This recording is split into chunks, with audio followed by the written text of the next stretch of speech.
Mounting our front fender on your Honda 1100 Sabre is really an easy process, so just follow these simple instructions here. Now grab your kit, and in the package of hardware you'll have a bunch of screws. There's some that have the screws with the rubber washers, the rubber lined washers, and the Phillips head, and then you'll have some shoulder bolts, shoulder screws in there. We're going to use these to mount to the bike, so we won't use these right now. So grab everything else and we'll get started here. I've used a bare aluminum fender, so video is a little bit better on this, so yours will probably be painted or black. Okay, the screws go on the outside of the Phillips with the rubber lined washers, and then on the inside what we do is we lay the straps down first, the two straps, and then we put the screws through the holes, and then we put the strut on the fender. Put the washer first and then the nylock nut.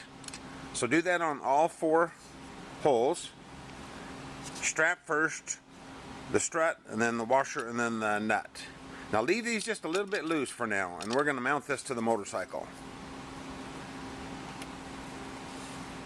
Oh, I wanted to tell you too that we don't use silicone on these flat brackets here. To remove the fender later, you'll just take the brackets and everything off, so there's no sense in using silicone on those. I've got these struts mounted. They're still a little bit loose, and then what I'm going to do, I'm going to take a tape measure and I'm going to measure the distance from the screws to the front of the fender, because one side we make it so one side is just a little shorter than the other, and I want the short side to be on the front.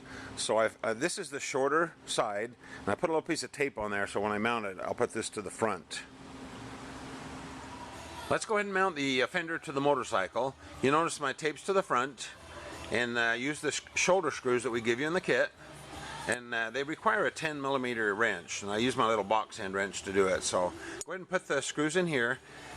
This bracket that holds the brake hose, it goes against the fork leg, and then our strut here, our bracket, goes against that bracket. And go ahead and leave these just a little bit loose, and we're going to go ahead and tighten this up all together so we can get it straight on the wheel or the tire. Oh, one thing too, if you're using a stock size tire, you'll probably want to use the top mounting screws so the fender sits a little bit lower. If you're using an oversized tire, we gave you the option of the other holes, which would raise the fender up just a little bit. So we use just the holes that put the fender the lowest on this stock tire. And then once you tighten everything up, when you tighten these up, you can move the fender either way as you tighten this to center it on the tire. This one came out really close. And then just put the wrench under there and then tighten it up like this. So go ahead and snug everything up. Make sure these are nice and snug. Remove the tape on the front of the fender there, and there you go. That looks really nice, and it's much cleaner looking than the big old bulky stock fender, and it also shows out this big old alloy wheel. We love it.